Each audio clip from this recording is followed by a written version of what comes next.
Okay, good morning, everyone, and welcome to this new distinguished lecture by EADI. We are the European Association of Development Research and Training Institutes, and we are a European network for development studies and international development. This is our third distinguished lecture, but our first this year in 2022, and we are very glad to welcome Sally Matthews for a lecture on alternatives to development. This talk will be made available on our YouTube channel for you to catch up with it in the coming weeks if you would like to. And of course, we would be very happy if you pass the information to your friends and colleagues. I will now give the floor to our discussant Lata. I will introduce the speaker. Thank you. Thank you so much and welcome everyone. It's lovely to see some familiar names, if not faces. And really excited to be involved in today's talk. So I'd like to start by introducing our speaker, who we're thrilled to be hosting today. So Sally Matthews is Associate Professor in the Department of Political and International Studies at Rhodes University, South Africa. Sally describes her work as bringing together development, particularly post-development theory, the politics of NGO work, service learning and community engagement, higher education transformation and decolonization, and race and privilege.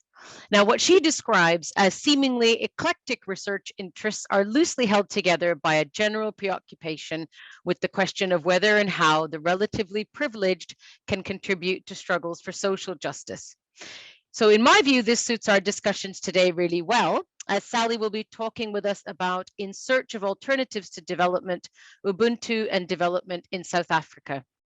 Now, I'm absolutely thrilled to be here as discussant. For those of you who don't know me, my name is Lata Narayanaswamy. I'm an associate professor in the politics of global development at the University of Leeds in the UK.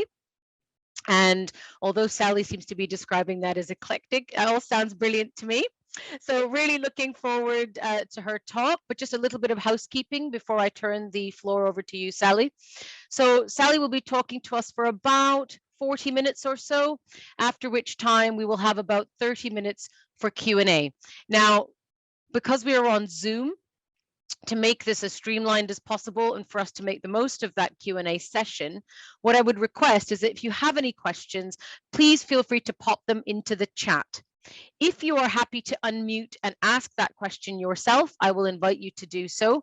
If you're posting a question, you don't feel comfortable, your bandwidth isn't great, then please just indicate that you're happy for me to read it, and then I'm happy to put your question to Sally on your behalf. What I'm going to be doing is keeping an eye on the chat. If I see that there are similar-ish kinds of questions, what I might do is to try to summarize that again so we can maximize the opportunity to engage with Sally in the Q&A. So please do pop things into the chat as we go on, but otherwise, lovely to see all of you here. And without further ado, Sally, I'll turn the floor over to you. Thanks very much. Okay, thank you very much for that introduction, Lata, and thank you also to EADI for inviting me for this opportunity. It's great to be able to share my research with a very different audience. It's great to be able to speak here from South Africa to people who I guess most of you are in Germany, but perhaps from all over. So it's really great to be able to share research with you. I've shared my screen, I think. Can everybody see the slides? Good. So as you can see from the slides there, this research is part of a joint research project that I'm doing with two graduate students in the Department of Political and International Studies at Rhodes University with Nhlanhla Mkhutle and Simpiwe Gonqa. And I'm hoping Nhlanhla will be able to join us later. He's got some data issues, but I'm hoping he can join us so that he might be able to better answer some of the questions in the session. So yeah, this research really comes from almost a couple of decades of interest in the question of post-development theory and its call for alternatives to development. And today's presentation reflects broadly on post-development theory and the idea of alternatives to development, but also more specifically on this concept of Ubuntu and the question of whether or not it can serve as a basis for alternatives, for these supposed alternatives to development. My concern about the way in which Ubuntu has been spoken about in some critical and post-development spaces has led me to want to explore a little bit more how people are talking about development and Ubuntu in everyday, ordinary spaces. So I was going into quite a lot of kind of spaces like this one and hearing people speak about Ubuntu as a potential indigenous alternative to development, and that didn't quite match my sense of what people, of the way in which people talk about development and Ubuntu here in South Africa.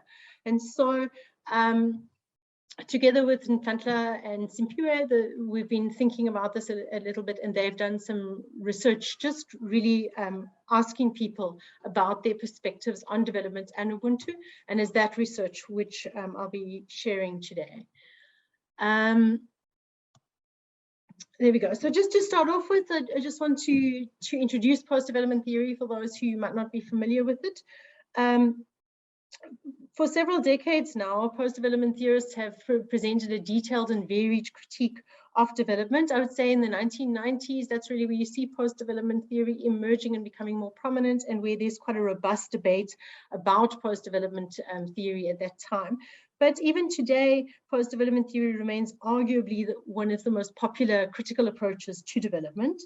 And one of the key features of post-development theory is its call for alternatives to development. So rather than suggesting that we need to find alternative ways to realize development, as is suggested by those advocating for participatory development or sustainable development or human development and these various alternatives, post-development theorists tended to want something more radical. So there tends to be this kind of call for the full abandonment of development as a discourse, as a vision, and as a practice, in order to open a way for cultural alternatives that nurture and respect life on Earth.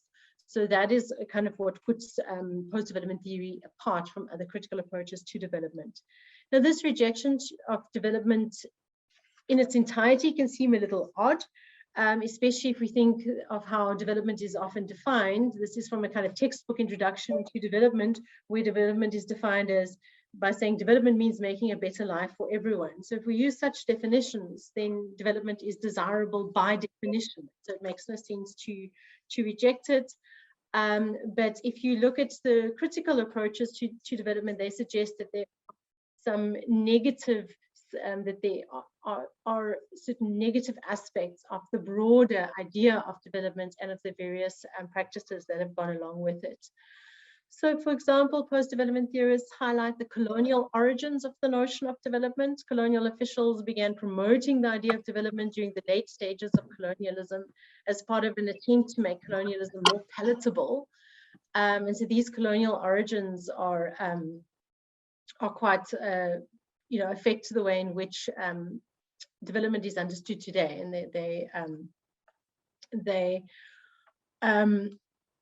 you can still see the traces of those colonial approaches in contemporary development theory. And some commentators also point out that development tends to be associated with the promotion of unlimited and unsustainable economic growth, so that there's insufficient attention being paid to the limits that the Earth places upon growth. And then also there are those who say that what mainstream development theory does is it presents the global South in a very negative and reductionist way. And also that it sort of presents the global North as if it is desirable.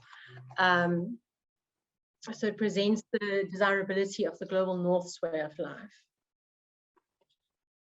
I just want to pause. I'm getting, each time someone enters the room, it sort of makes a ping. I don't know if that's interfering with, because I don't know how to silence it on my.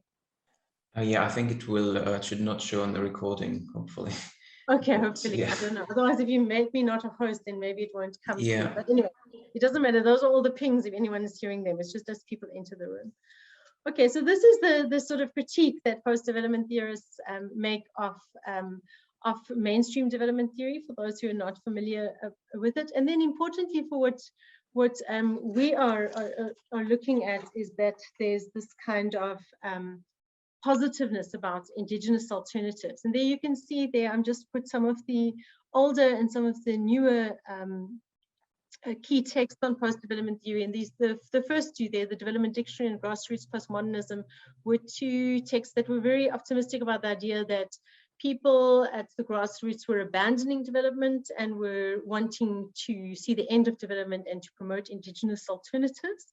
But then also you can then, in a more recent text from 2019, this Pluriverse Post-Development Dictionary strongly embraces this idea that because of these negatives of development, we should embrace an alternative and these indigenous alternatives to development. And so this kind of writing is optimistic about the possibility that people in the global south are embracing alternatives, particularly alternatives rooted in indigenous concepts, and that this is the way that we should be improving the lives of people in the global south, is through the promotion of such indigenous alternatives. You can also see this in decolonial writing. There's quite a lot of optimism and enthusiasm for indigenous epistemologies, alternative epistemologies, views and concepts coming from the global south. So, for example, in the introduction to that book, The Pluriverse, the Post-Development Dictionary, Kotari and his co-editors say that there are thousands of transformative initiatives promoting alternatives to development premised upon indigenous concepts like buen vivir, Ubuntu, and Swaraj, and that these alternatives encompass an ethic that is radically different from the one underpinning the current system. So most prominent has been this concept, which I'm sure many of you have heard of buen vivir, which is discussed usually in relation to communities in South America. And sometimes the indigenous term suma causa is used as a similar meaning. And so these are seen as indigenous alternatives which are displacing development and which are guiding people's attempts to improve their lives rather than development. And then Ubuntu is sometimes presented as a potential African indigenous alternative to development. So there's some discussion that that in Africa, people are using Ubuntu to mobilize, to improve their lives in a way that contrasts with development. So, for example, Aram Ziai describes Ubuntu as a potential post-development concept. It's included as one of the concepts in the Pluriverse, the Post-Development Dictionary. So it's presented as this kind of indigenous alternative, which we can contrast with development.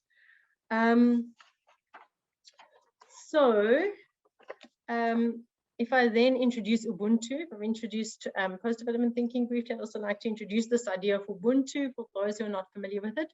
Many people describe it as a form of African humanism, and they relate it to the saying Umuntu ngumuntu ngabantu, which is the saying in Zulu, and there are similar phrases in other Southern African languages. And this means literally a person is a person through other people, but it is explained by Ramose to refer to mean more generally, to mean that to be a human being is to affirm one's humanity by recognizing the humanity of others, and on that basis establishing human relations with them. So it's a humane, respectful, and polite attitude towards others. Anti-apartheid cleric Desmond Tutu describes it by saying, my humanity is caught up is inextricably bound up in yours. So it's this idea of this kind of ethic of mutuality, of mutual coexistence. Of course, Ubuntu is a little bit like development. It's used to mean all sorts of things. So people sometimes use Ubuntu, particularly in the 90s, it became this very fashionable term in South Africa, and you would see Ubuntu Security Company and Ubuntu Management Consultancy and so on. So it also does sort of lend itself to be used in all kinds of sometimes contradictory ways. So that's post-development and that's Ubuntu. But then if we bring it together and we say, well, what about post-development and this idea of alternatives to development and Ubuntu? Can Ubuntu serve as an alternative to development? As I've already mentioned, some post-development and other critics of mainstream development believe that indigenous concepts such as Ubuntu can be helpful for those trying to find alternatives to development. And so such critics suggest that indigenous communities are rejecting development and building alternatives. So for example, Alberto Acosta says that there's disenchantment with development, and as the disenchantment spreads throughout the world, a post-development landscape is taking shape, rooted in the growing strength of alternative proposals, and that we are witnessing an ever greater flourishing of alternative conceptions in many different parts of the world, and that these conceptions originate from the traditionally marginalized and involve Indigenous people who are striving to uphold their ancestral values, experiences, and practices. And similarly, Kotari is confident that Indigenous movements are pushing for change, resulting in the resurfacing of ancient worldviews and in attempts to bring about systemic alternatives for human and planetary well-being. So these are these kind of big claims about Indigenous concepts serving as alternatives and so on. But there's a question here about whether there's evidence that this is really what is happening, whether there really are this great interest in advancing Indigenous alternatives and seeing them as alternatives to development. So even commentators sympathetic to post-development theory raised some concerns, saying that there's a risk of a certain idealization of traditional societies, and that we need to be careful to acknowledge the diversity and internal tension within such societies. So we can ask, is it really the case that on the ground we see this revival of these alternative conceptions, and that these alternative conceptions are helping people mobilize against development? I think we need to be quite skeptical of these claims, if we don't see evidence of them. So this made me think that it's quite important to be attentive to the way in which ordinary citizens are engaging with concepts like development or like Ubuntu, and it's important to find out what people understand by a term like development or Ubuntu. And that's what motivated our study. And so our study is almost like a kind of pilot study for something that might become a bigger project. And we asked two very straightforward questions. The one was just, how do rural South Africans understand development and its connotations, and then also whether and how people relate development to Ubuntu or contrast it with Ubuntu, or what do they understand to be the relationship between development and Ubuntu. And to do this, we spoke to two fairly marginalized communities in South Africa.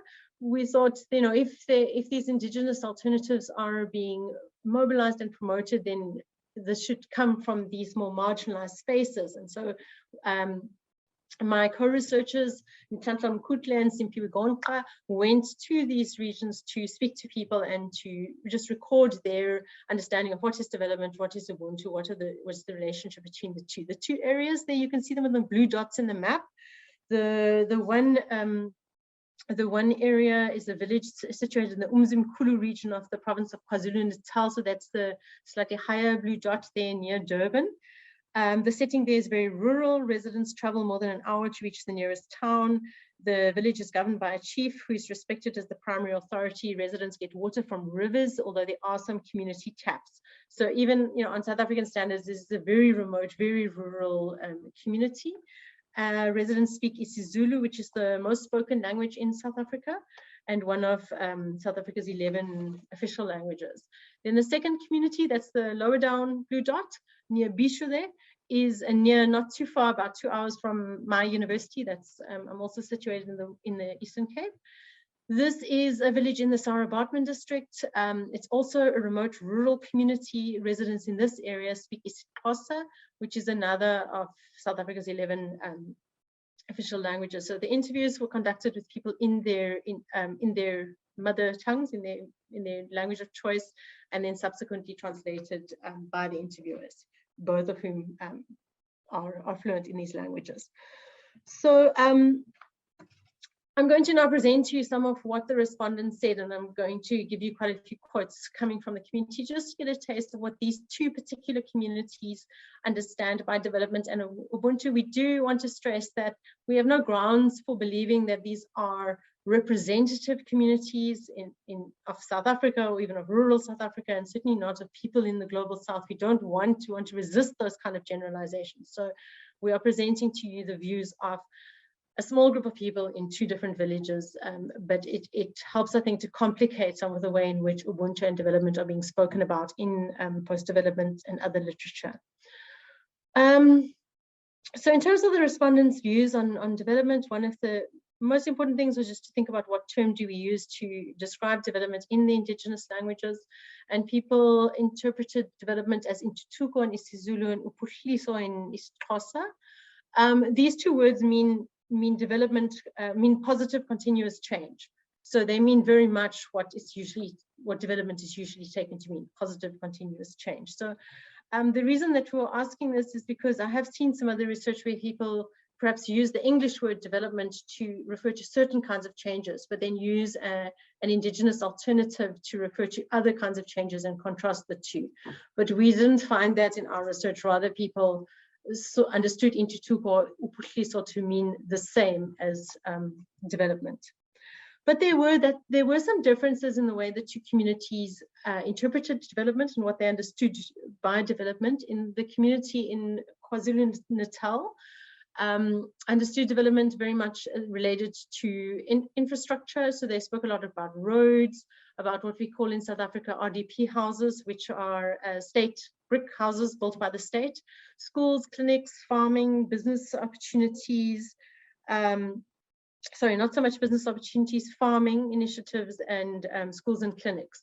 And just related to schools, this kind of sense of broadening of the mind, of education, of broadening of opportunities, and so on. So that was what the KwaZulu-Natal community said. And some examples, people said things like this: we want development in order to have roads, RDP houses, clinics, and farming initiatives. When we say that a place is developed, we see schools, libraries, roads, churches, and clinics. A place that is developed is a place which has electricity, running water, flushable toilets, everybody farming, every person having a school garden, and clinics. So these are the kind of, you can see the kind of connotations that people have with the term development. In the Eastern Cape, there was a little bit more emphasis on farming and income generation and jobs, concretely seeing jobs as something that development should bring. So here are some kind of samples of what how people describe development. I would say the development is planting crops, rearing animals such as chickens, and creating small businesses. Development is growth, for example, rearing chickens and other animals for you to grow financially. Development means building, for example, building creches in the village, planting crops, creating jobs, and another one on the creation of jobs. So I'm putting all of these up to just give you a sense of what people in these communities associate with development, what their understanding of development is. What was also key is that people were very positive about development.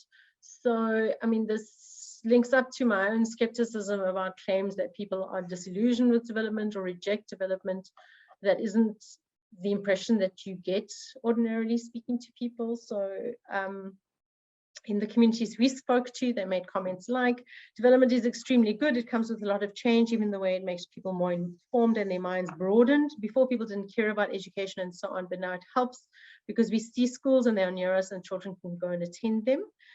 I said the development is good because development helps us as Black people, because if there's development, there's no hunger, we can farm and be able to take our children to school. Without development, there's poverty, crime, teenage pregnancy, and disease. Development is crucial and needed. For example, I'm dependent on the state-provided pension, which is not enough to sustain my whole family. But if there was development here, I could have an alternative that can sustain my whole family. So what you see is that the idea of development continues to appeal to these residents that we spoke to, and they see development as providing them with necessities: food, shelter, sanitation, healthcare, education, and also having more opportunities to generate income. Either through farming or through job and business opportunities that seem to be. So in many ways, it's kind of reflective perhaps of a more mainstream approach to development. It doesn't differ a lot with kind of textbook definitions of development, but in some ways, the respondents' understandings of development did not align with mainstream approaches, in that there was a strong emphasis on small-scale farming rather than commercial farming, on keeping chickens, different kinds of animals, small-scale farming. And also, as I will discuss now, as I'm moving to now, emphasis on the importance of cooperation and sharing, which are often not values that are associated with development. So we had come now, and we were trying to look at this relationship between development and Ubuntu, but when people were asked about development, they did not volunteer anything on Ubuntu. So they did not make connections with Ubuntu until asked. So we first asked the questions on development, partly to see would people relate this in any way to Ubuntu, but that's not what we saw. So we're interested because in some post-development theory, Ubuntu is being put forward as a worldview that can help us move away from development as a kind of alternative to development. So for example, it's also from that pluriverse post-development dictionary where Alberto Acosta says, it is crucial to recuperate alternative epistemes like buen vivir, ecoswaraj, Ubuntu, or communitarianism to understand and reorganize the world without falling into mandates such as development. So it's a contrast there between buen vivir, ecoswaraj, Ubuntu, and development. But our research doesn't support this view in that we did not sense that people were putting forward Ubuntu as an alternative to development. Respondents did not spontaneously suggest any connection between Ubuntu and development, and they certainly didn't present them as contrasting. So nobody said anything like, we do not support development in our community, we would prefer Ubuntu. We want Ubuntu rather than development or anything like that. But when asked about the relationship between Ubuntu, they suggested that the two are kind of mutually, they reinforce each other, they're complementary. So for example, people said things like, development and Ubuntu go hand in hand, because when I have something, I have to pull up a person that I see is struggling and place them at an equal footing with me, or maybe higher than me. I don't look down on them because they're struggling, and I shouldn't watch them walk to town every day whilst I have a car that can help them because they are disadvantaged. If I have food and a fellow person is hungry, I must give them food for free. Yes, that is Ubuntu. Another respondent said, development that foregrounds Ubuntu means that if a person above us gets something, they should share it with the people and not eat or use it alone. And somebody else said, Ubuntu and development go together because you can never have a development alone. You need to develop with other people. That is why we say Ubuntu goes hand in hand with development. Here again, development and Ubuntu go together because development is for the people. You cannot develop on your own. You need other people. So it's always this idea of development and Ubuntu being working together with each other. So our sense was that people wanted development and they wanted it to be brought about in a way that was characterized by the ethics of Ubuntu, which is an ethic of care and cooperation. So what was also interesting in our research is that while respondents supported the idea that development should be advanced in a way that was in line with Ubuntu, they generally felt that the government officials who they believed should be promoting development didn't show sufficient Ubuntu. So here you can see these comments. These comments also clarify what people mean by Ubuntu, I think. So here are some comments that people made. If the people who are running this country had any Ubuntu, then there would be development. I can say there's Ubuntu, but it's ambiguous. So the government shows Ubuntu, but there are people within government who do not want to show this Ubuntu to other people. Another person, the government officials are taking care of themselves and there is no Ubuntu. In government, there's no Ubuntu because let's say the community wants electricity, the government comes with Rhodes because the government does not want to consult the community about what the community needs. That is why I say there's no Ubuntu, because even if they come and build things and they leave, it turns out that thing is useless to the community. So, I mean, in summary, you can see that respondents endorse Ubuntu, but not in a way that presents it as an alternative to development. Rather, they're endorsing Ubuntu as something that they believe will help realize development or ought to realize development.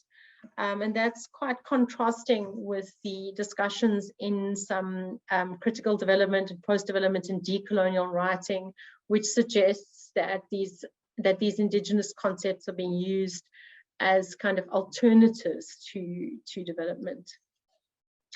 What we're also interested in is the question of alternative livelihoods and agency, because one of the hopes of post-development activists is that those marginalized by development will find ways to promote alternative livelihoods rather than buying into the idea of development and then becoming dependent on government or NGO officials or foreign aid and so on to bring about development and industrialization and that kind of thing. So post-development activists argue that while mainstream development is driven by experts with the poor positioned only as recipients of assistance coming from the outside, post-development practice will be different. Says Kotari, in post-development practice, political agency will belong to the marginalized, exploited, and oppressed.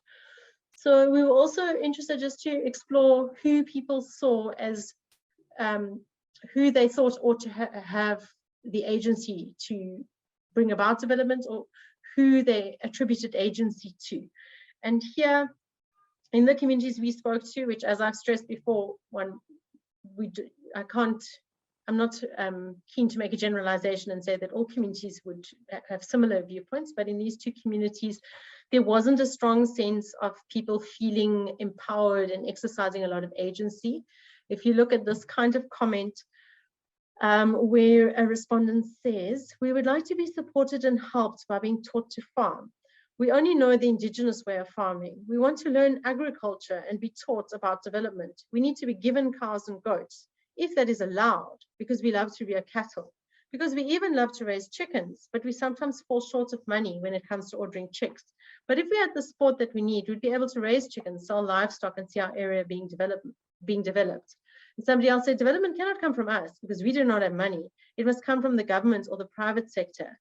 And it's something I found a bit sad. Actually, one of the respondents even said that she was hoping that our research would lead to someone coming to help her. And when the researcher explained that this is not the purpose of the interview, because he didn't want to create the wrong impression that, you know, we're just doing research, we're not coming from the government, we're not here to provide help and assistance, she said that, well, maybe someone who listens, who hears her interview, might take pity on us and help build us the things that we need as a community. So this doesn't show a strong sense of agency, rather it showed a sense of dependence on those from outside, and particularly on government officials.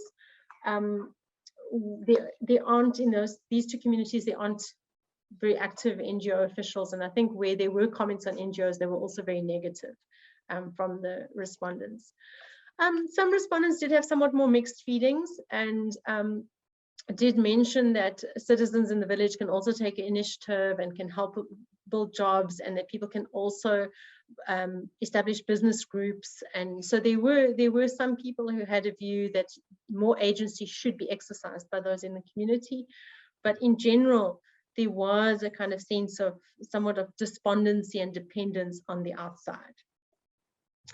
And so as I'm coming closer to the end of this presentation, I want to bring up some reflections for post-development theory's quest for alternatives and for this idea of alternatives to development. One of the things that this small study shows is the slipperiness of a concept like development. As Wolfgang Sachs acknowledges, development is a kind of plastic word, an empty term with positive signification. The word is used in reference to so many things that it's difficult to know exactly what somebody means when they say that they want development.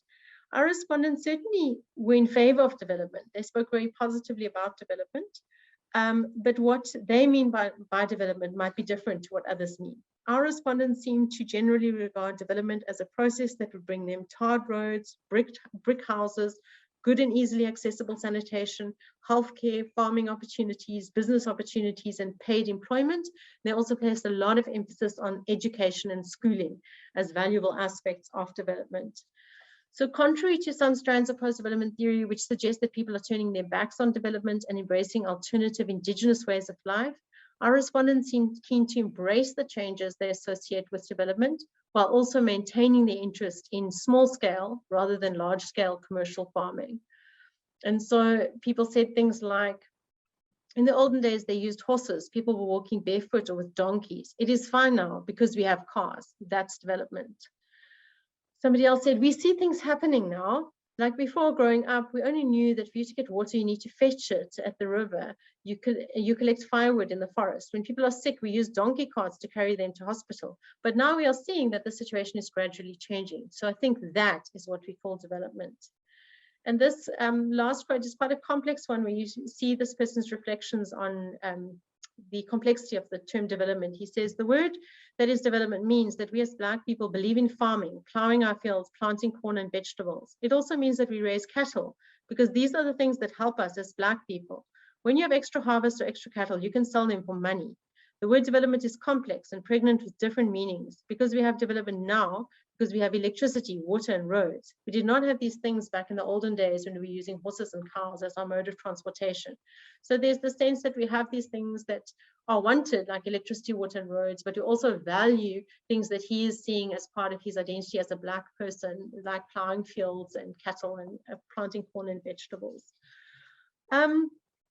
So, I mean, I think one of the things that this does is it kind of invites us to be careful about this idea of rejecting development and embracing Indigenous alternatives, to ask people, what do they really mean when people are said to reject development or are being invited to reject development? Because presumably nobody means that people should reject piped water and electricity. So, you know, this kind of language of rejecting development and embracing these kind of radical alternatives, I think needs nuancing, and people need to be careful to think about what they mean and what others mean by the term development. I mean, it reminds us that those eager to embrace non-Western alternatives ought not to underestimate the many attractions of life in the so-called developed world, and to realize that for many people, development seems like a solution to the ongoing poverty and deprivation that they are experiencing. Our respondents did not relate development to the idea of economic growth, industrialization, or becoming Westernized, but they also didn't explicitly reject any of these. Rather, their understanding of development was, to put it most succinctly, a process through which their lives could be improved through the meeting of basic needs and through farming, business, and job opportunities. And our study also suggests some caution about this idea of suggesting that Ubuntu is being promoted as an alternative to development. So our respondents may not be representative, and there might be other communities that talk differently about Ubuntu. There might be social movements that are using Ubuntu in different ways. But what our respondents, and perhaps others positioned similarly, seem to think is that Ubuntu ought ideally to advance development, not serve as an alternative to it. They believe that if those in power had Ubuntu, they would bring development to marginalized rural communities. They also believe that for the most part, those in power lack Ubuntu, and that this lack is demonstrated by their failure to help rural communities develop. So our study therefore questions the idea that Ubuntu is some kind of widely practiced African alternative to development, but it does demonstrate the value that people place on Ubuntu and their belief in the importance of an ethic of care, compassion, and cooperation.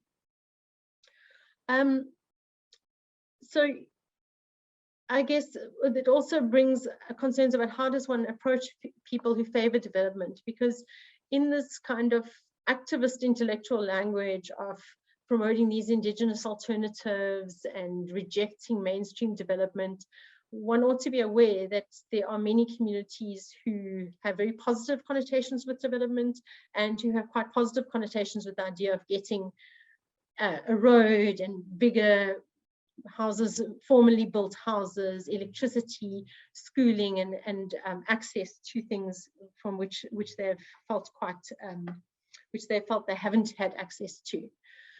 And then in closing, I just thought to talk specifically about post-development theory and perhaps reflections for people. I don't know how everyone in this audience is positioned, but for those who are situated in Europe and in other spaces of advantage, I think that there is in some spaces, and I don't know if the spaces I've been in are very representative at all, but there is a kind of enthusiasm for Indigenous alternatives from the global South. I mean, an enthusiasm in the global North for Indigenous alternatives from the global South. And I think some care is needed there, because sometimes the interpretation of those Indigenous alternatives is being mediated by relatively privileged elites from those spaces, like myself, who are putting a particular interpretation on those concepts. And there is a risk of a kind of romanticization of quite difficult lives, where it is suggested that people, say people in rural Africa, you know, embrace having houses built from local materials and do not want to live the kind of lifestyle that people in Europe have. And there's quite a risk of romanticization of quite difficult lives that people often have. And when people are living quite difficult lives that they themselves see as characterized by deprivation, the idea of a brick house with a car parked outside and 2 bathrooms inside with flushing toilets and electricity and lights all over the place and so on is indeed very appealing. So I think that, you know, I do have some concerns sometimes about this idea that seems quite popular in some spaces in the global north, that the global south provides these wonderful environmentally friendly alternatives that that people in the global south are supposedly embracing. And then there are also concerns about representation, and I have those concerns myself as well in giving this presentation to you, because I'm interpreting fieldwork from marginalized communities, and I'm interpreting it for you, for this audience, and other people positioned similarly to myself who are coming, who might live in the global south, but who are relatively privileged, are put in positions where we're able to represent what those from our spaces believe or think.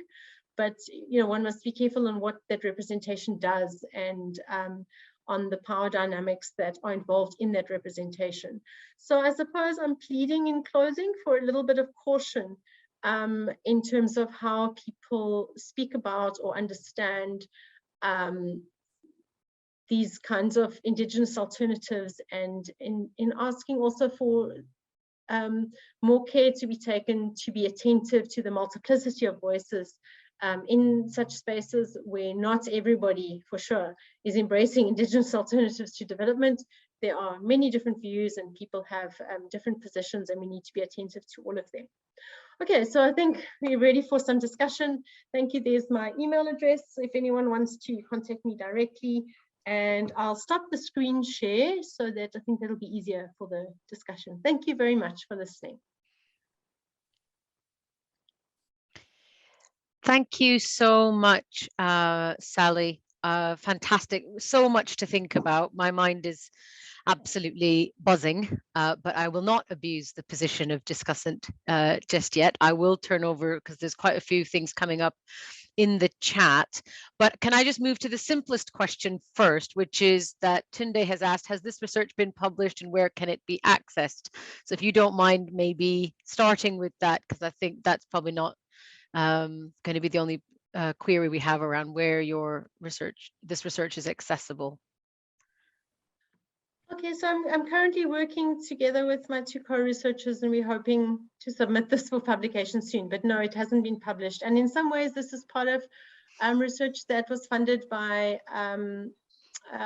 my university is collaborating with University of Kassel in Germany on the Global Partnership Network, and it's sort of part of a bigger project there as well. So no, it hasn't been published, but I'm happy to share a version with people if they approach me. Thank you.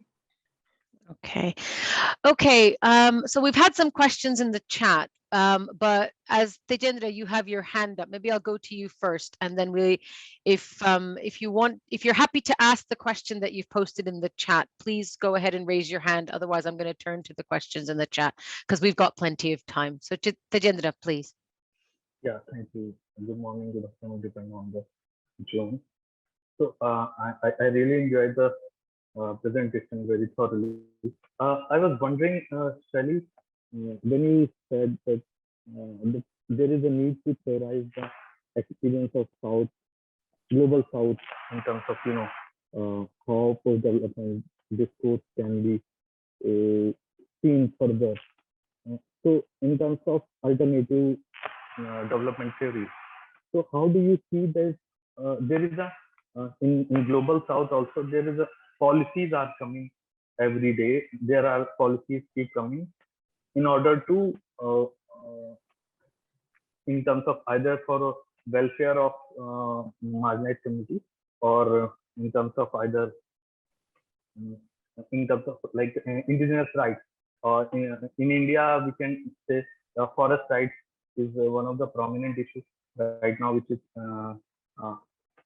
kind of creating a lot of buzz across India. So how do you see that those policies or in the government policies can be integrated in the policy in the development discourse, so that we can can understand how this policy discourse in these developments can be articulated, or do you think is there any connection in between?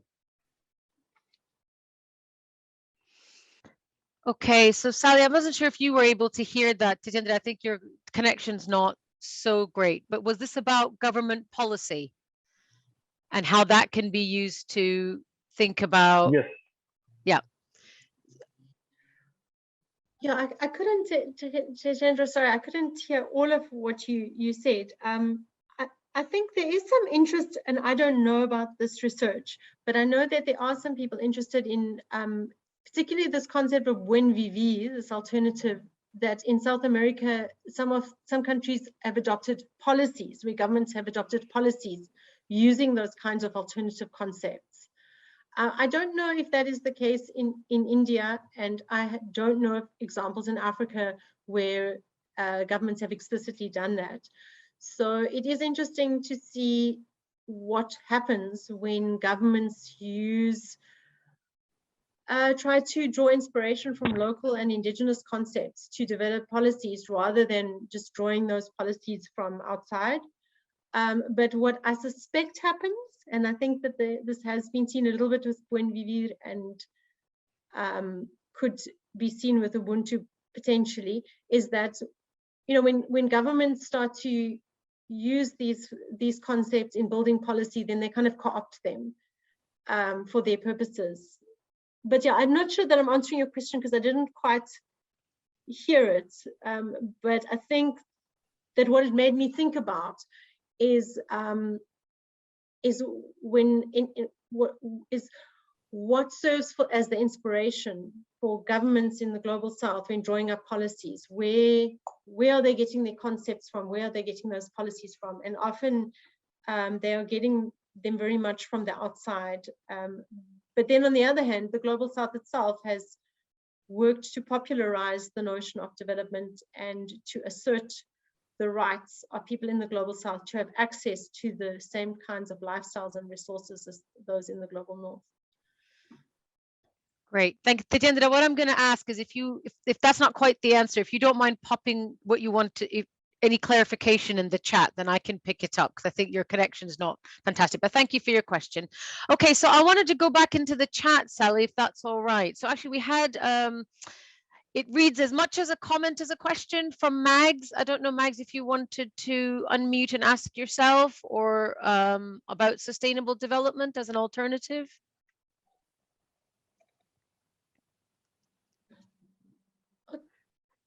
Because Mags is asking, so for those of you who are not accessing the chat possibly, is whether sustainable development is also an alternative or whether it's lost its power of critique and been co-opted into the system. I think that some of the critics who position themselves as post-development thinkers would see sustainable development as a kind of internal critique, so it's not sufficiently radical. I think the problem with all of these terms is they're used so differently by different people to mean different things. So sometimes sustainable development is a term that's bandied around to mean very little, and that it sometimes is indeed co-opted just to make development sound more environmentally friendly. But I'm sure, on the other hand, that there are also initiatives that use that language of sustainability, which are more radical. So I think sometimes, you know, what's important is that one clarifies what one means a term to do, but that indeed sustainable development talk has been co-opted to a significant extent. Great. And actually, so is it Jens? Am I saying your name correctly? I apologize. If you've obviously put your camera on, so if you wanted to go ahead and pose your question, please. No, we're not hearing you.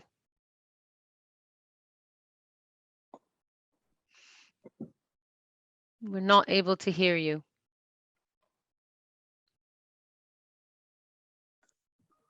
I think his mic connection may be off, Lata, so perhaps you Yeah. can... Okay, so I'll read out your question because we're not able to connect to your mics doesn't seem to be working. because you had asked, how do respondents view the massive inequality in South Africa, still one of the world's highest and fallen very little after apartheid? And actually that links very well to Laura's question, because obviously there are protests emerging, aren't there? So this question of demands for development maybe are in fact coming on the back of those inequalities. I wonder, Sally, if you'd be able to maybe take those two elements of those questions together, and whether you see, I mean, I'm sort of suggesting there's a connection, maybe you disagree, but the fact that I think they're related ideas. Yes, I think they are. I can see that. Let me try to be as brief as possible. In terms of the massive inequality in South Africa, yes, I'm busy preparing a course all on inequality, and I mean the inequality in South Africa is outrageous. It's and it is not getting, racial inequality is declining, but inequality overall is not declining at all, and even racial inequality is declining very slowly. Yes, South Africans are aware of that. It's impossible not to be aware of inequality if you're in South Africa for sort of 10 minutes. And so South Africans see great wealth and great poverty side by side all the time, and that brings a kind of intensity to discussions of development-related topics, because people can see that some people have plenty of access to resources while others are deprived. The respondents, our particular respondents, were not asked about that, but you can see that in other words, they weren't asked to comment directly on inequality, but I mean, you can see that part of the anger about government officials' supposed lack of Ubuntu is from the perception that some people in government have enriched themselves and have not shared that, which is what someone with Ubuntu would do, is to share. In terms of the Laura's question and the service delivery protest, yeah, I actually wrote, so I've been puzzled about this question for a while, because sometimes when I go into certain kinds of critical development and post-development spaces, I hear all this, I keep on hearing this idea that people are rejecting development, and my sense has been that I'm not at all convinced that they are. And I think the service delivery protests I used as an example in a different article that I was working on, where if you look at what people are asking for in service delivery protests, they're asking precisely for development. They're saying, where are our roads? Where is our electricity? We were promised this and we haven't received it. And so these so-called service delivery protests are demands for development in many ways. They're also demands for respect. And this comes up with a different topic, that often development language is now being mobilized by people in the global south. And it's mobilized not just because people want concrete things like, oh, I want to have a tap where running water comes out. Of course, everybody wants to get running water, clean, drinkable water, easily accessible. I mean, of course. So yes, people want that. But there's also a use of this kind of language of development to insist upon equality. It's actually indirectly an insistence on equality. Why should you have water in your house? Why should you have a flush toilet, but I have to walk to the river or go outside and so on?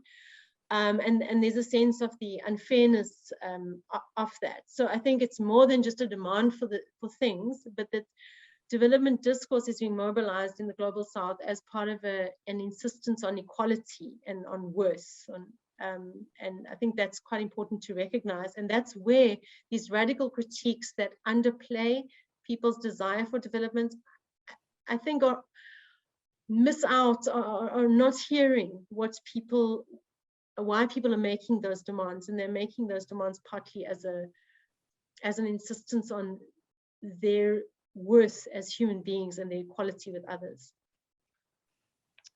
Thank you, Sally. I'm going to sort of jump in, make the most of being the discussant, because one of the things I was struck by, and I think it picks up on, Julianne, your comment here about what I'm reading in your comment about this combining that people do of their religious knowledge with Ubuntu and with science and this eco-theology. So it's all coming together, and the ways in which what we might call life worlds overlapping, right? Knowledge worlds overlapping. And these ideas remind me very much of Stacey Pigg's research, which she undertook in Nepal in 1992, which I remember reading from my own research and finding really influential, similar sorts of things you're saying, which is we risk underestimating the aspirational nature of the language of development, don't we? And, you know, she went there to do work on healthcare workers, sort of birth attendants and things like that. And what she noticed was that people would describe themselves as, so the word locally is bikash. So that describes development. And people would describe themselves as more bikashi than their neighbors. And this is this kind of this sense that actually this has become such a part of the ways in which we conceptualize ourselves as a global society. And this idea that I can be more developed than someone else. And this is aspirational and something that tells you something important about me. That word encapsulates lots of things about me, what I am, what I think, how I might behave, whatever, right? So I'm going to say I want to combine some of the things that have come out in the comments. There's lots of spirited stuff going on. So Julianne's talked about these sorts of coexisting knowledge worlds, I think, really helpfully, and we're, you know, Julianne, maybe you're going to have to ask you to post a reference as well. But Rose has also then talked about the sort of this coexistence as well, Indigenous ethics and local life worlds, but also not wanting to reject developments, very much what you're saying.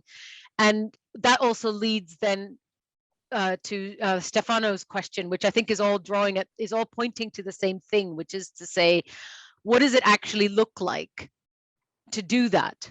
Right? How do we actually potentially operationalize or respond to the demands for development while actually maybe trying to also think about what Ubuntu or Buen Vivir or what might look like in the real world? And Stefano in particular is actually asking you if you have tackled this at all.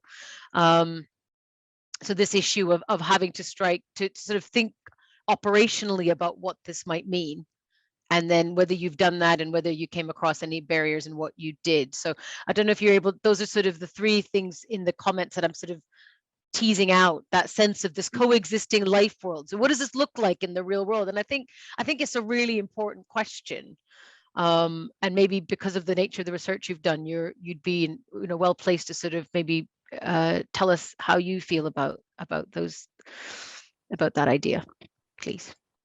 Yeah, I'm actually just putting my email address in the chat in case people didn't see it, because some of this very interesting research, I would love it if people would send it to me, because I'm trying to write names down, but I want to be able to find the research. I think I'm hearing kind of complementary research from others in other spaces, from what you were mentioning, Lata in Nepal.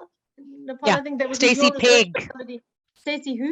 Stacey Pig, P-I-G-G. And she did this she did it in 1992. If I'm not mistaken, I think it might have been her doctoral research. Yeah.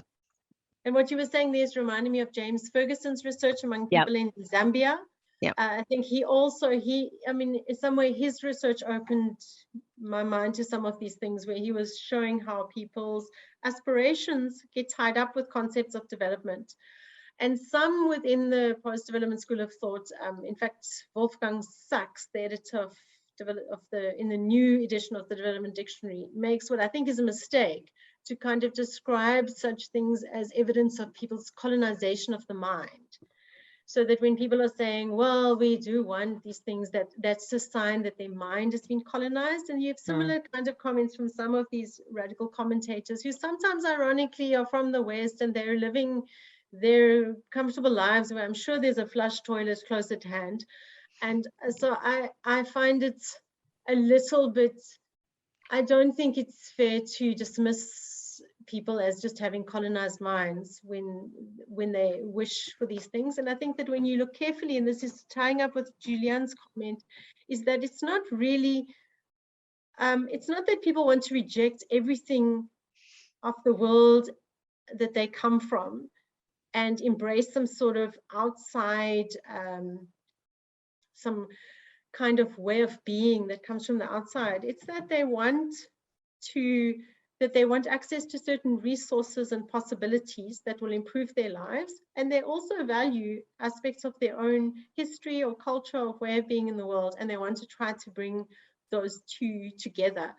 I think that is what you will get when you listen. But of course, different, I mean, this is also what I want to stress, is the diversity of, not everyone in one community wants the same thing. I mean, so in terms of the operationalization question, I don't know if I'm covering everyone's questions. A lot of them, I think you're saying things I completely agree with. Rose's comment about this cognizance of local life worlds. You're giving me vocabulary and terminology that I like. And that is very helpful. But I think Stefano was the person who wanted to ask me about operationalization. Yeah, I mean, the thing is that once you try to operationalize any of these big concepts like development or Buen Vivir or Ubuntu, they're really big concepts and they function in that way where people can almost load whatever content they want into them. And that's maybe just how big concepts work.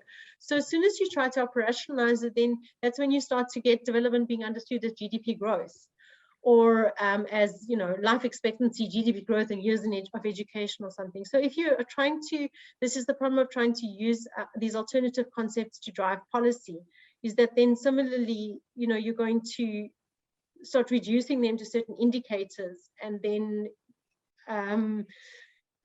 you might not capture fully what people mean by them. So in a way, they need to remain contested terms which people can say, no, that's not Ubuntu, this is what Ubuntu is. No, that's not what Buen Vivir should be, it should be something else. So I don't know, I think that's unavoidable when you try to operationalize a concept. Mm-hmm. Great. I can see, Julianne, you've and I hope I've pronounced your name correctly, apologies if I haven't, but I can see you've got your video on, and given that we've said, please tell us about your research, so you're going to have to pop that in the chat. That's a bit of pressure there for you. But also, as you put your video on, if you'd like to unmute, because you've also got a follow-up question, and thank you for that.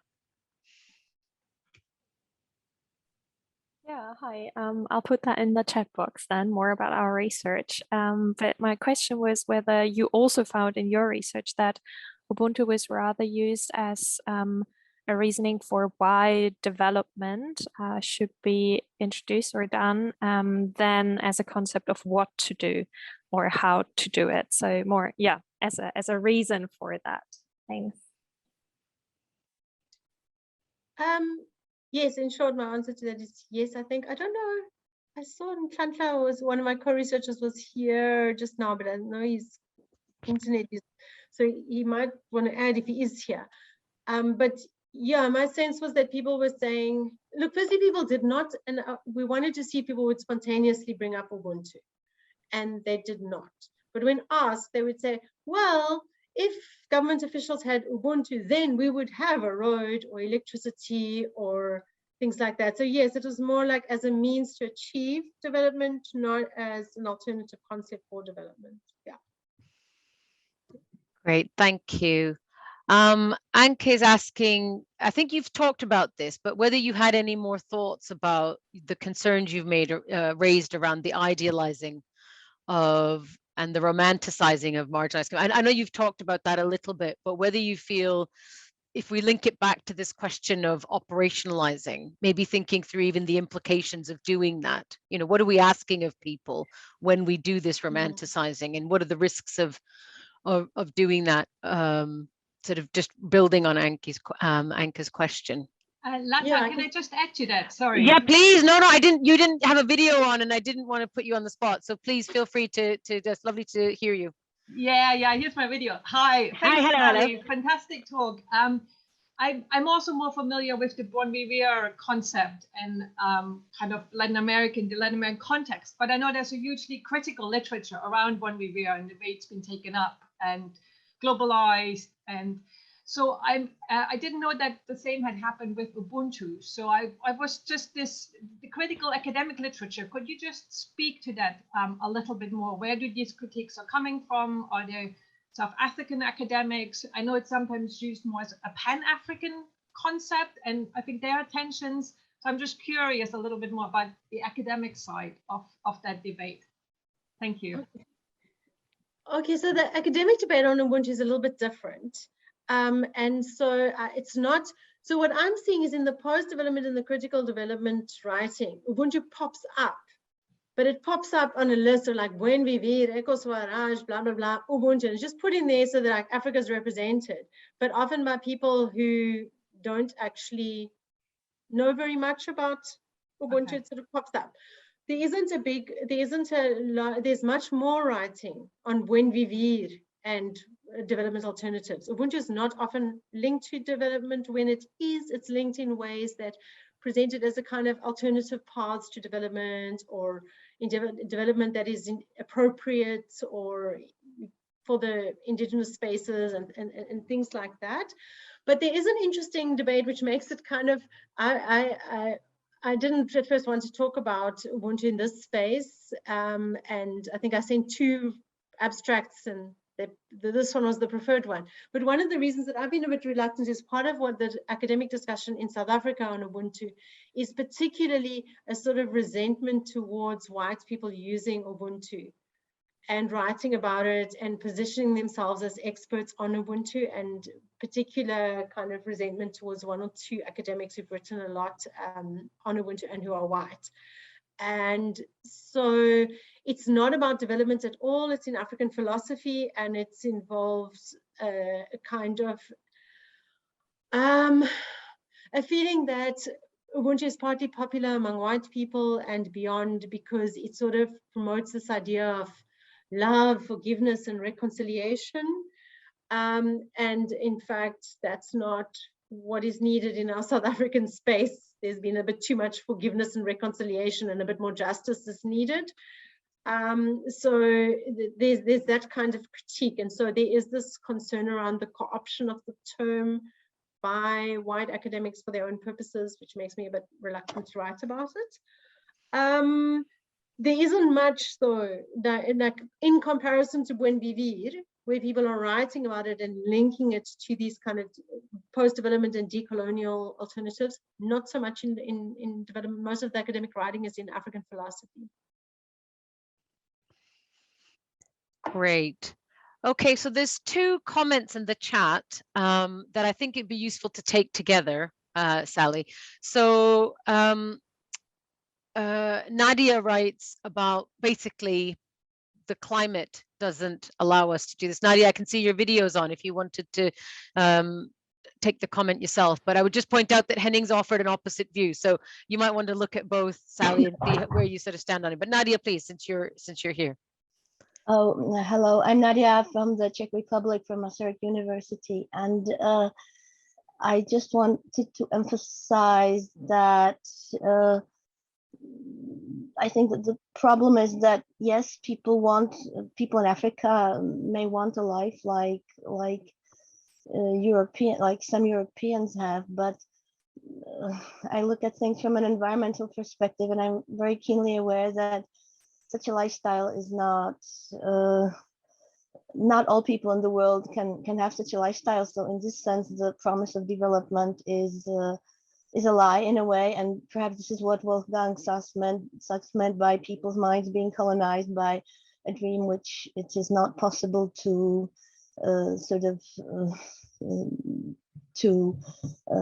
for it to happen for environmental reasons, for climate change reasons. And in fact, it is the impact of development on climate which is now making the life of many marginalized people, rural people, more difficult, thanks to erratic rain patterns, heat, and not enough water, and so on. So that was one comment. And the other thing I wanted to say, I think your research is very important, but at the same time, it seems to me that framing this as an antagonistic, or I mean, if people like Ashish Kothari are saying there are thousands of such initiatives in the world, and in India, for example, and you can see them on the website, whose name now I can't remember, but I will remember in a minute. So I think they're not saying that it's very thick on the ground. I think what Ashish is trying to say is that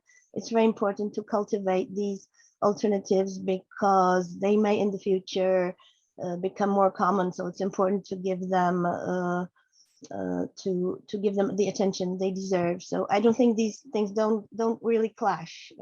I mean, I'm not sure if I made myself clear. Thank you. Thank you, Nadia.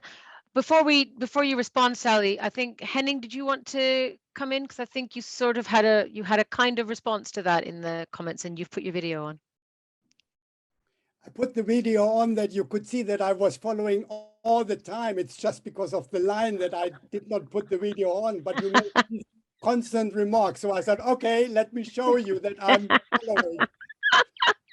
Let me first thank Sally. It's always so inspiring to follow your interventions on a variety of subjects. I'm really one of the beneficiaries from your committed scholarship. Thank you for that. And I'm glad to see that load chatting has not victimized that event. I actually did not want to add to this discussion specifically. I'm just cautious we should be aware, and I think Sally would share that, to create not misleading and wrong dichotomies. It's not the either or. I mean, that is the thing. That is the romanticization pitfalls or traps.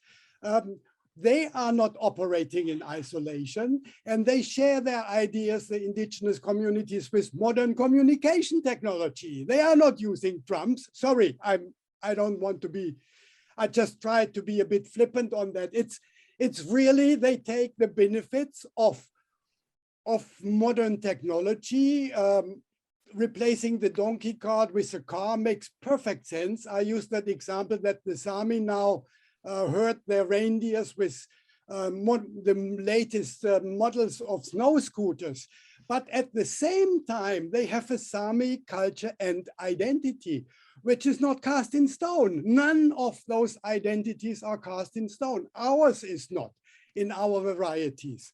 So we should just be careful. And I understood Sally's engagement with Ubuntu, pointing exactly to those ambiguities and ambivalences.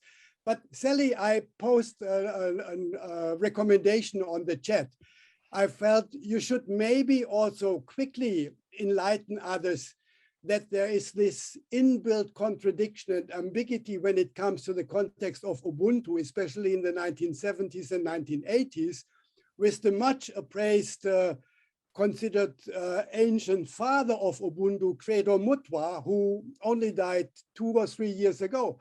But his famous book, My People, actually advocated separate development. And the apartheid regime of the time gladly used Ubuntu as a reference point to say, that's exactly what apartheid is about, separate development. We entirely respect your indigenous culture. Go ahead in the Transkei, in KwaZulu-Natal, wherever you want.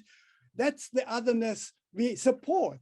And that is one of the traps of Ubuntu, where I think some of us are really a bit cynical when it comes to this current hype about Ubuntu as the alternative to our dominant lifestyles. Sorry to be so long. No, thank you very much. I have a lot of those comments from Anke and Henning were very helpful. But I tried to respond quickly. I'm not sure when we are finishing. We've got sort of 3 to 5 minutes left. Yeah, sorry, it's Nadia who was speaking. Yes, I'm losing track of names.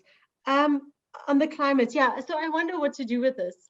I think it is obviously correct that not everybody can have the lifestyle of an average person in the West. It seems obviously wrong though to say, well, you in Africa, you can't have it. You know, the planet will die, so you must not get a car and no flush toilets for you. That seems incorrect. I see that there's a growth in Europe of so-called degrowth, this idea of degrowth, and sometimes I think which advocates that there should be the pursuit of economic growth should be stopped, and people should embrace a kind of degrowth, a shrinking of the economy. But some of that degrowth literature is not clear enough about whether that applies to everybody or whether that applies to the West. I think that in a way you cannot be telling people in poorer and more marginalized parts of the world, you can't have what we have. In a way, that conversation has to start at home, where people have to be committed to reducing their consumption, and there has to be some room for people in poorer communities to increase their consumption, because their consumption is at such low levels. So, but there's all, I suppose I think it would be wonderful if people were to embrace alternatives, environmentally friendly alternatives. But I think that in a world where the wealthy and powerful are driving around in big fancy cars and flying all over, it is part of the assertion of equality is an assertion that we ought also to have the lifestyle that you have. And so it is actually the elites that need to change that lifestyle first, before you can expect others to not aspire to it. If you know what I mean. If the aspirational figures are jetting all over the place and driving big cars, then that, so rather than lecturing to the marginalized that they ought not to want that for environmental reasons, I think the lecturing should go to the elites. And if the elites embrace composting toilets, I think the rest will follow. So yeah, and I'm also not, I'm very hesitant with this idea of colonization of the mind. I fully accept that that development has been a kind of, there's been an ideological project to promote development and to associate development with all kinds of good things. But I think that there's also an importance of being attentive to what people are actually saying. So when somebody says our community would like electricity, I do not think that a response to them can be, well, that's because your mind is being colonized. I think one has to be attentive to what people are saying. It may well be that people's desire for these things is because of a kind of ideological project which promoted their desirability. But I think that the undoing of that needs to be, again, a shift in the lifestyle of elites, both local and global, not as, which then if elites do not embrace that way of life, then it will not seem like the way of life that must be aspired to by those who are most marginalized. I don't know if I'm making sense there. Yes, but your comment on not presenting what I'm saying in an antagonistic way, yes, I agree. I don't want to set myself up against Kotari and others. I think part of it comes from an irritation from being someone from the global south, but partly because I'm a white South African, and we're always, you know, our belonging to the global south is always quite questioned. If I go onto a particular platform and claim to speak for people from South Africa, people will question that. But I've seen so many elites from Latin America and India whose proclamations about what people in the global south want are taken as authoritative. And I'm not so sure, I certainly don't think I can speak authoritatively for what people in Africa or South Africa want, but I also am not so sure that I think we can listen and be attentive to what Kotari or Acosta or Esteva or Escobar are saying, but that needs to be backed up with some more detail. And I'm not always seeing that detail. Sometimes that detail is there. Sometimes it feels a little rhetorical. And it feels like there are certain audiences in the West that are very keen to hear and to listen. And just all I'm asking is that those audiences, which might be you, just pause and say, okay, well, I want to know more about which are these movements that are embracing these alternatives. Who are they? What are they saying? What is the diversity? What do others say? Because I suspect there are others that are saying other things. That's all I'm asking for. But I agree, I don't really want to put it up as, I would be very excited if there were people that were wanting these, in a way, I wish they were, but that's not what I'm hearing. That's all I'm saying, is that's not what I hear, and I must be honest about what I hear people saying. I don't know if that makes sense. In answer to Henning, I think the question of the Sami reindeers, that seems very similar to what our respondents were saying. Yes, that they want to maintain certain aspects of their indigenous lifestyle, but they also want to embrace others. But I think that what people maybe don't realize is that will introduce tensions. When you want your child to go to school and you want them to then go to university and then they have a professional job and they live in the city, that changes people.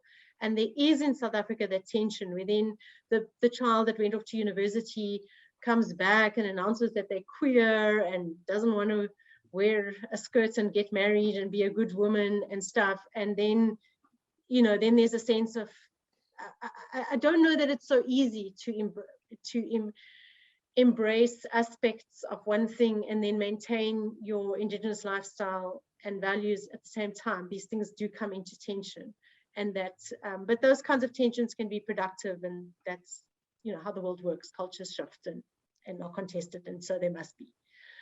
Okay, that's as short as I can be. I don't know if I answered everything. No. Thank you so much, Sally. I think we may have run out of time.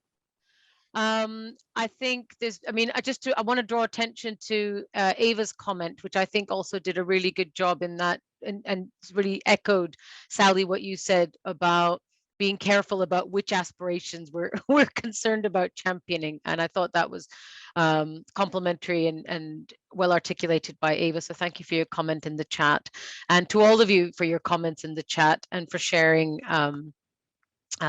resources and things.